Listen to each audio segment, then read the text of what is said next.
I think that's exactly a year that Hexagon has announced the Hexagon Imagery Program. Customers are no longer just buying data, they're no longer just buying software. They want answers. Many of the customers we're seeing pick up the need for geospatial technologies.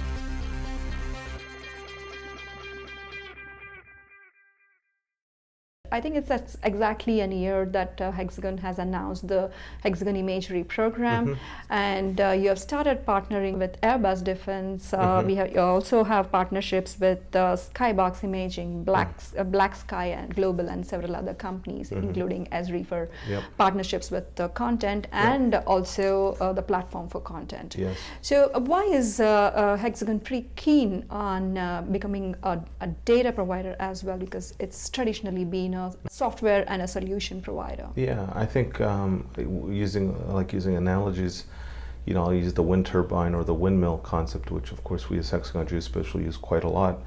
To generate electrical power, we recognize with a windmill that you have a raw kinetic energy source in wind. And if you could transform wind into that raw kinetic power, electricity, it's much more useful to end users, because you can light the room, you can use your phone, you can power your cities, governments, etc. Translate that to the geospatial industry, the wind is data. So we can build the best software, we can build the best solutions, but if there's no data or content flowing through those systems to turn that content into information, it's of limited value. So you can't have one without the other, and for that reason we recognized not only initiating our own imagery program, such as is the case with the Hexagon Imagery Program, but also extending partnerships to other types of data providers, content providers, such as the ones you've mentioned, Black Sky recently and Airbus, etc. We have the ability to pull multiple different types of data into a solution: airborne, satellite, microsatellite, UAV, terrestrial, mobile mapping. They're all ingredients. And certainly we will collect some of our own data and use some of our own data, but also recognize there's a lot of data out there that covers different parts of the world, because we are an organization that's global. We have to be able to tap into all available data sources so that our partners can build solutions that allow them to quickly get answers to pressing problems. And the key to that will be content partnerships, but also having the content available in our platforms so that we can in fact get value out of the data. And really those partnerships are important because it's the wind, it's the raw energy source to a lot of the issues that can be solved.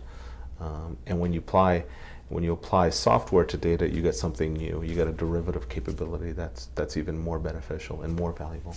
Okay, so you're mixing up your data, that is incoming data, along with the software, and creating the solutions for the users. In last year, I see that Hexagon Geospatial has reorganized its existing products and created the Power Portfolio. What is the rationale in reorganizing the existing products, and how are the users actually benefiting with this reorganization? Okay, so if you look at the history of the organization, Hexagon Geospatial came together as a collection of product lines that have been acquired by Hexagon and Leica Geosystems over the course of the last 15 years. GIS products, remote sensing products, photogrammetry products. It was very apparent early on as we started signing on new business partners. When I would show them my PowerPoint slides and talk about what I have, I'd say I have Rodos Imagine, I have GeoMedia, I have ImageStation, I have ER Mapper, I have Apollo, I have WebMap, I have Portal, I have Mobile Map. It's too much. It's not that the technology is too much, it's just I can't remember everything. It doesn't make sense. So we recognize that, but then we also looked at how do we sell this? How do we get this across to the market in a very easy to use way? And we recognize we have to rationalize our offerings so it makes sense.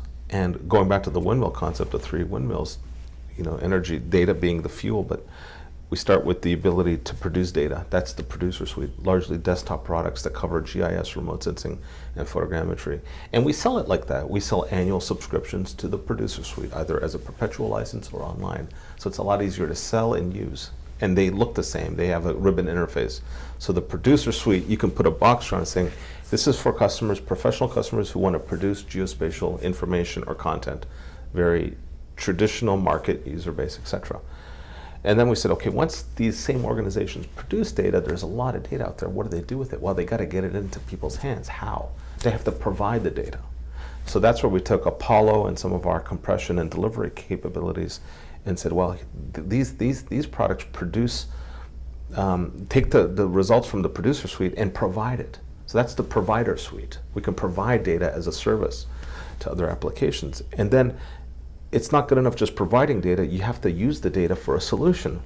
And we recognize, well, we have a lot of platform technologies, web platform, mobile platform.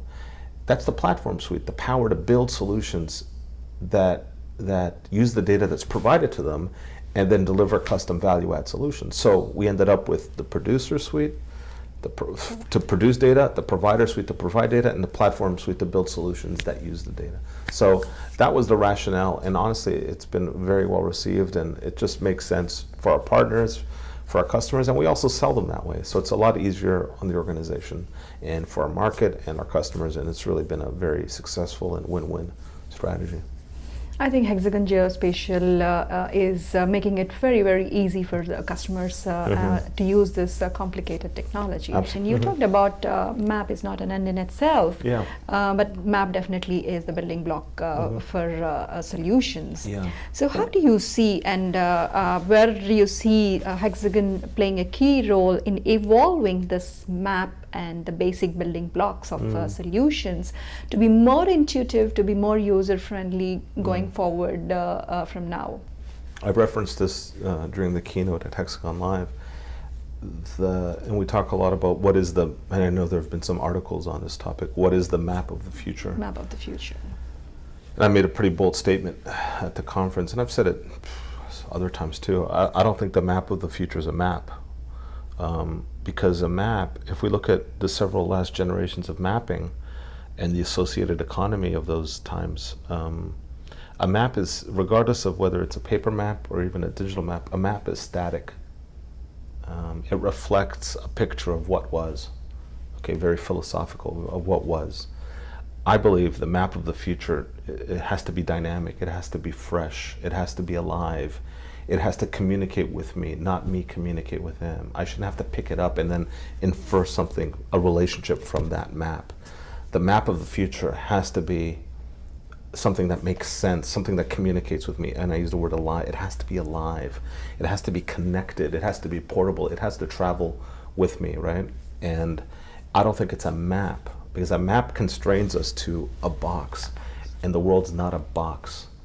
The world is much more than a map box, or the world is much more than a GIS. The world is much more than, the world is alive. And I think human beings in our futile efforts apply and have made great advancements in technology to map the world. But our maps are so old and are so difficult to maintain and costly to maintain. And I'm not saying we want to be the ones to solve this problem, but I love this industry, and I put challenges to ourselves, my organization, our organization, and the industry, to build the map of the future. And I think the map of the future is something that's alive. It talks to me. It's a service, and I don't even know if the word service gives it justice, but that's the only word I could think of right now. It's something that, it's a subscription, it's something that gives me information. And it may not even be a map. It may be a series of ratios or numbers. Once again, this green space example. It may be something that tells me what the financial potential of a forest stand is.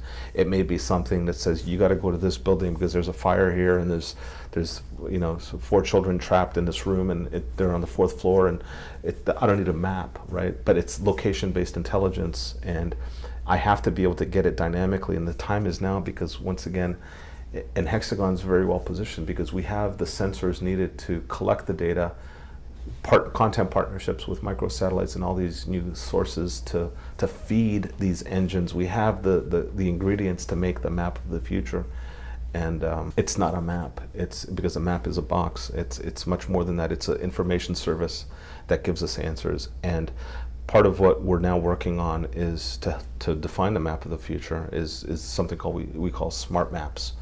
It's m.app. It's a play on words, but the map of the future is not a map, it's an application that delivers an information service by synthesizing and fusing multiple sources of content together around an analytical recipe that delivers a solution. I like using cooking as an example because it's really cooking and integrating multiple ingredients to make something that's different, that's unique, that tastes good, that's refreshing, that's alive, and that's really our emphasis. And like I said, we're going to try to crack that nut. I mean, our goal is to build it and see what happens, and certainly encourage a lot of partners in industry to think this way too, because I'm pretty passionate about the mapping industry and what the next generation looks like, and certainly want to make sure that we have the tools to get there. And I think, you know, we can make great advances based on where we've come from over the last 4 decades, but we've only scratched the surface of what's possible. We've seen players like Google enter the space, Microsoft, of course, Intergraph, ESRI, all these great companies. But I think there's much more ahead, and certainly we want to lead the way, and that's our goal. Fantastic. It's great, as you have said, future maps are not just maps or map boxes, but it's much more beyond simple maps, and it's going to be very dynamic and quite intuitive. And I wish you all the best in achieving your vision. It always excites me to talk to you and understand your vision and your passion for this technology. Thank you. Thank you.